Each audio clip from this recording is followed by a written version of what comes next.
In 1929 at Geneva, long before Hitler and his partners began to eye the real estate of the world, there was an international conference. Here, nations solemnly promised to uphold the rules covering the treatment of prisoners of war. The articles that were pledged are no secret. They are clearly stated in Field Manual 27-10 and in Training Film 19-1360, Handling Prisoners of War. Although the Japanese have never officially accepted the Geneva rules, they have stated their intention to abide by them. We treat the Japanese the same as we do any other prisoners. Regardless of whether a single soldier gives up or a general surrenders for thousands of men, they both know they will be treated in accordance with the Geneva rules.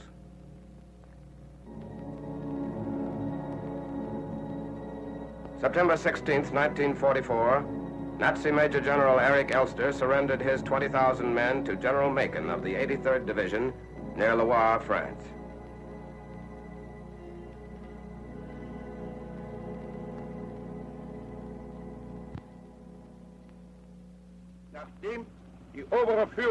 Sir, inasmuch as the High Command, forced by circumstances of war, has seen fit to withdraw from my command certain combat elements that were capable of continuing to fight,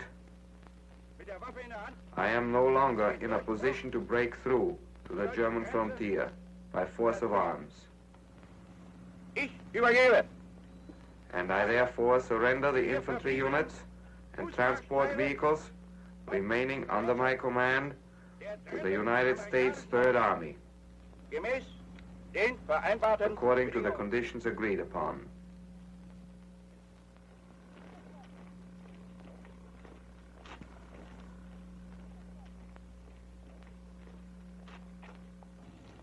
General Elster, acting for the commanding general of the 9th United States Army, Lieutenant General William H. Simpson, and on behalf of the Army of the United States, I accept your surrender.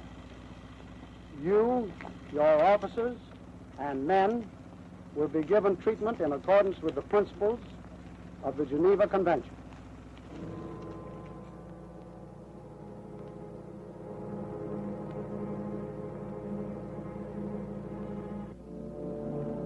When an individual commander surrendered 20,000 men to a handful of Americans, prisoners flocked to the surrender junction in all types of conveyances. Horse-drawn hay wagons taken from pillaged French farms, command cars, engineers' trailers, supply vans, fuel trucks, lumber carriers, and even bicycles. It's practically impossible for the military police to be on hand every time a prisoner is taken, so it's necessary for every available soldier to know the rules covering the treatment of prisoners of war while acting as guards. Policing machinery must be established immediately, not only to guard prisoners constantly, but to see to it that their weapons, livestock, vehicles, and other supplies will never be used by them again. Acres and acres of the materiel for making war are confiscated and sent to rear areas as rapidly as possible to prevent the Nazis and their equipment from becoming roadblocks against the speed of our advancing armies.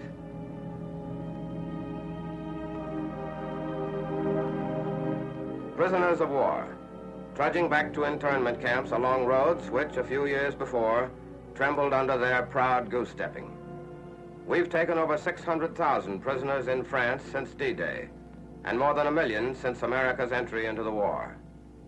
All of these men had to be clothed and fed. There are definite rules, and they're the same for both sides. In the event you are captured, it's a good idea for you to know them.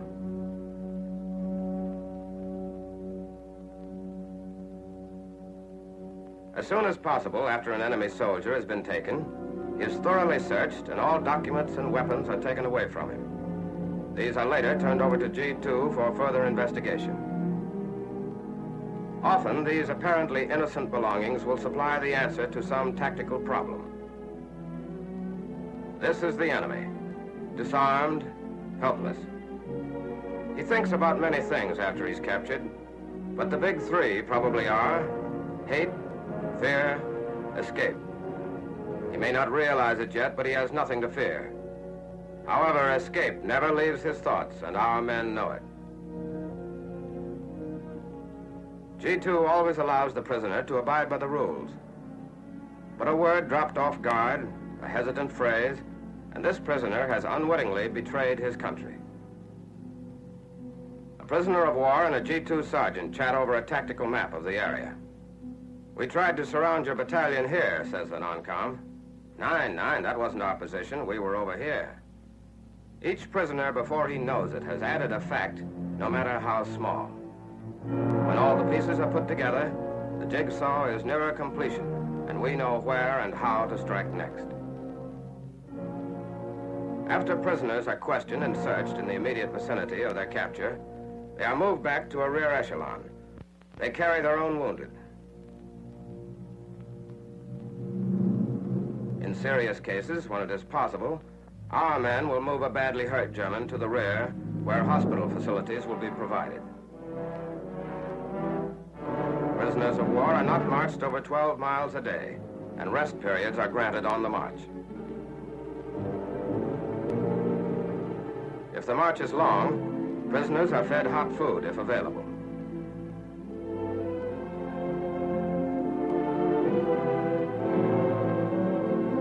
If there is no hot food, they are given sea rations, the same chow given to the MPs who guard them. That's in the book, and we live by it. Look resigned, don't they? But the big thought with them is still escape. And our MPs have to make certain at all times that their prisoners remain under vigilant guard. When the move to the rear has been completed and the prisoners have been identified and tagged, processing continues. This time it's even more thorough. The rules agreed upon at Geneva covering the treatment of prisoners of war are read from Field Manual 27-10 in a language they can understand. Kriegsgefangene sind verpflichtet, nur ihren Namen, Rang und Upon capture, every prisoner is bound to give only his name and rank or serial number. Prisoners may attend church services on the condition that they comply with military regulations covering their conduct. Prisoners shall be allowed to receive packages intended to supply them with food, reading material, and clothing. Prisoners are entitled to the same quality rations, clothing, and living quarters as are afforded our own troops, and sanitary measures will be practiced by and for them. Again, prisoners are searched and sent to the interrogation tables. A great deal of what we know about the enemy is uncovered here by our intelligence teams. Sentimental keepsakes, family letters, cherished photographs, innocent friendly things to a soldier, vital information to the eyes of our intelligence. For example, G2 discovered this letter written by a lonely Frau. I have not been able to work at the plant for 2 weeks now, and being home with so much time to think about you and the war is bad for me. I would rather be kept busy. Harmless enough, but add the dated postmark and G2 knows why there's a plant inactive in Dortmund. Confirmation that our Air Force flattened it.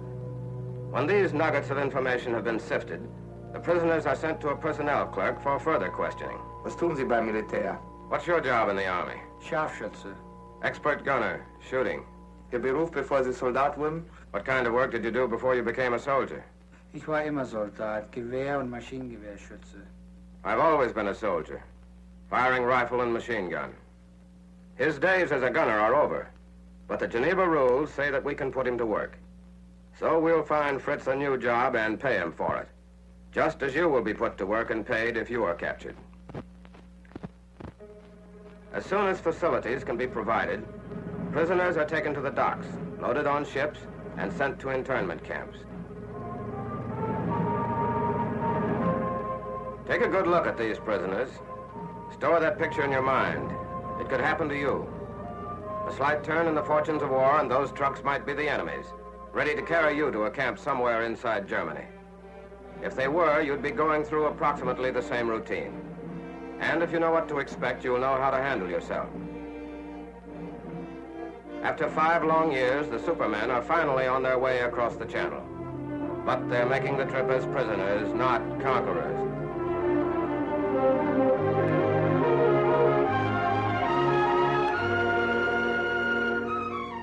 Under the watchful eyes of our MPs, enemy soldiers jump from a landing barge onto English soil.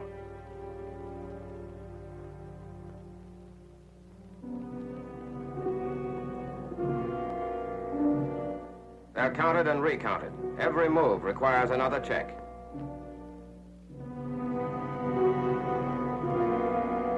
German boots rumbling over the streets of an English seacoast town, but not as they had planned.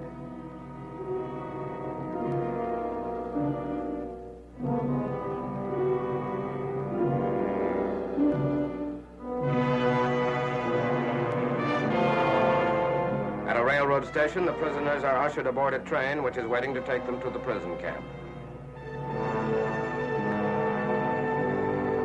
No Nazi who wants to live would try to make a break now. Chances for collusion and conspiracy among the officers and men are minimized by placing the officers in separate cars. The train ride carries the prisoners deep into the English countryside. What used to be peaceful grazing meadows have been strung off with barbed wire to house the incoming thousands of war prisoners. Enclosures are subdivided so that the larger areas contain the enlisted men and the smaller hold the enemy officers.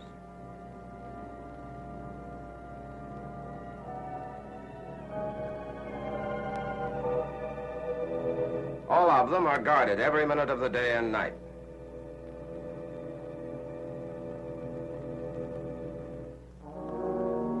Again, the prisoners are searched. Concealing things is a war prisoner's neatest trick, and even after he has been searched 3 or 4 times previously, something will usually turn up. They're clever, but we try to be one step ahead of them all the time.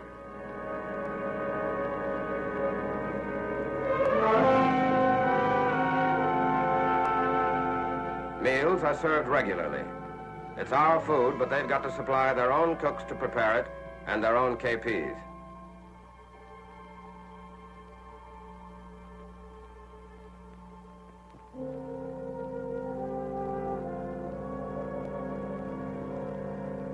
After their stay here, this batch of prisoners is due for shipment to the United States. Special letter forms are posted on the bulletin board. Okay, Hans, you can write to that kid in Freiburg or that Fräulein in Wilhelmshaven, just as long as we're sure that Joe Smith can write to his mother in Denver or his girl in Galveston. Near a port somewhere in England, they get ready for that last long trip out of the war. Sometimes the trip is pretty rough. The prison ship, U.S. bound, was driven on jagged rocks by a storm at sea. A man on a sinking ship has everything he can do to save himself. But American officers knew that their responsibility was also to save their prisoners.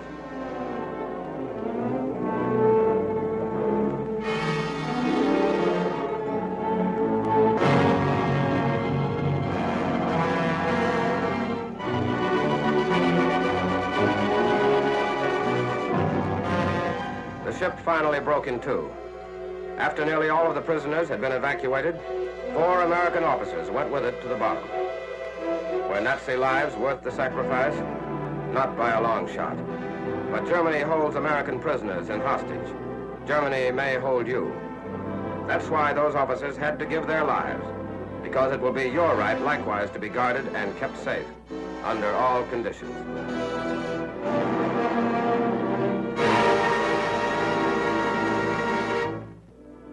Another ship carried these prisoners to the United States. Large convoys are crossing the ocean with boatloads of war prisoners. In the United States, the men are assigned to permanent prison camps scattered all over the country. Here, they are busily engaged in all types of useful work. More than 1 million well-trained enemy soldiers are taken off the battlefields, and thousands more continue to pour into internment camps every day as defeat slowly and surely closes in around their country.